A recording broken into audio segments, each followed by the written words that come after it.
Hi hello welcome to Rins travels.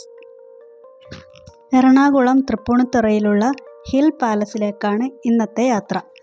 കൊച്ചിയുടെ ഭരണകർത്താക്കളായിരുന്ന രാജാക്കന്മാരുടെ ഔദ്യോഗിക വസതിയായിരുന്നു എറണാകുളത്തു നിന്ന് 10 കിലോമീറ്റർ അകലെ തൃപ്പൂണിത്തുറയിലുള്ള കുന്നിന്മേൽ കൊട്ടാരം എന്നറിയപ്പെടുന്ന ഹിൽ പാലസ്.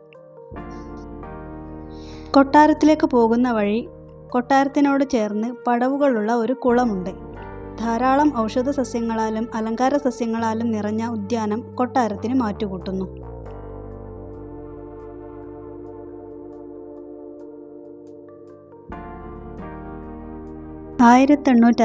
ൽ പണിതീർത്ത ഈ കൊട്ടാരം രാജകുടുംബത്തിൽ നിന്ന് സർക്കാർ ഏറ്റെടുത്ത ശേഷം സംസ്ഥാനത്തെ ആദ്യത്തെ പുരാവസ്തു മ്യൂസിയമാക്കി മാറ്റി. അങ്ങനെ സംസ്ഥാനത്തെ ആദ്യത്തെ പൈതൃക മ്യൂസിയമായി കൊട്ടാരം മാറി. 49ഓളം കെട്ടിടങ്ങളുടെ സമുച്ചയമാണ് ഇത്.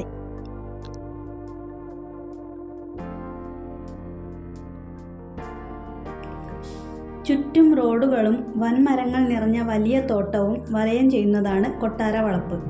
പുരാതന കേരളീയ വാസ്തുവിദ്യയും വിദേശ ശൈലിയും ഒത്തുചേർന്നതാണ് നിർമ്മാണ രീതി. തട്ടുതട്ടായി തിരിച്ച 52 ഏക്കറോളം വരുന്ന ഉദ്യാനം മ്യൂസിയത്തിൻ്റെ സൗന്ദര്യം വർദ്ധിപ്പിക്കുന്നു.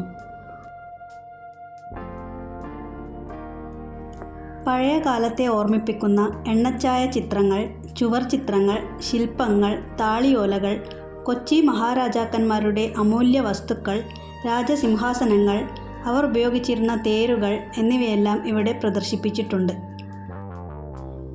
കിഴക്കൻ ഏഷ്യയിൽ നിന്ന് നൂറ്റാണ്ടുകൾക്ക് മുമ്പെത്തിയ പുരാതന സെറാമിക് സൃഷ്ടികൾ, കേരളത്തിൻ്റെ നരവംശ ചരിത്രത്തിലെ നാഴികക്കല്ലായ കുടക്കല്ല്, തൊപ്പിക്കല്ല്, വെട്ടുകല്ലിൽ തീർത്ത ഓർമ്മസ്തംഭങ്ങൾ, പഴയ സംസ്കൃതിയുടെ അവശിഷ്ടങ്ങളായ മരത്തിൽ തീർത്ത വസ്തുക്കൾ തുടങ്ങി ഇൻഡസ് വാലിയിലെയും ഹാരപ്പൻ സംസ്കൃതിയുടെയും അവശിഷ്ടങ്ങളുടെ മാതൃകകൾ വരെ ഇവിടെ കാണാം.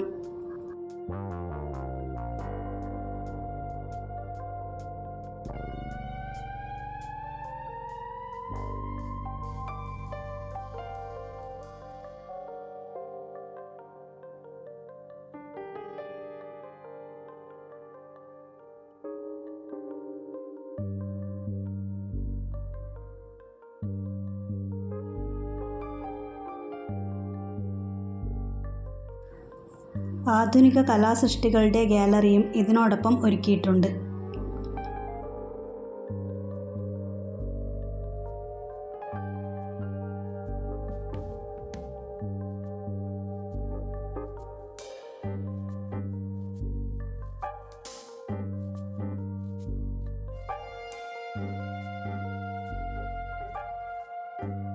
കുറേയധികം നേരം ചുറ്റി നടന്ന് കാണാനുള്ള അതിമനോഹരമായ കാഴ്ചകൾ ഇവിടെ ഒരുക്കിയിട്ടുണ്ട്.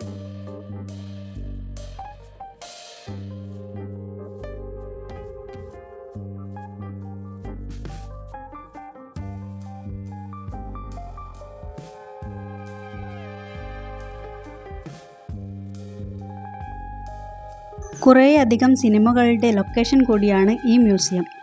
മണിച്ചിത്രത്താഴ് എന്ന മലയാള സിനിമ ഇതിൽ പ്രധാനപ്പെട്ടതാണ്.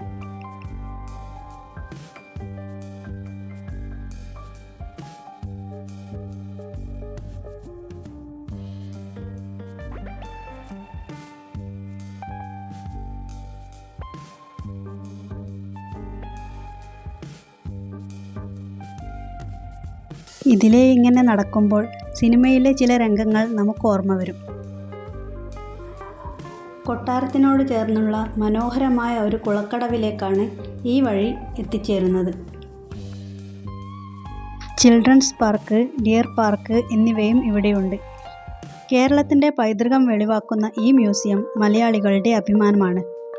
തിങ്കളാഴ്ച ഒഴികെ മറ്റെല്ലാ ദിവസങ്ങളിലും രാവിലെ 9 മണി മുതൽ 12:30 വരെയും ഉച്ചയ്ക്ക് 2 മണി മുതൽ 4:30 വരെയുമാണ് സന്ദർശന സമയം. അവതരണം ഇഷ്ടമായാൽ ചാനൽ സബ്സ്ക്രൈബ് ചെയ്യുക. നിങ്ങളുടെ വിലയേറിയ അഭിപ്രായങ്ങൾ കമൻ്റായി രേഖപ്പെടുത്തുക. Thank you.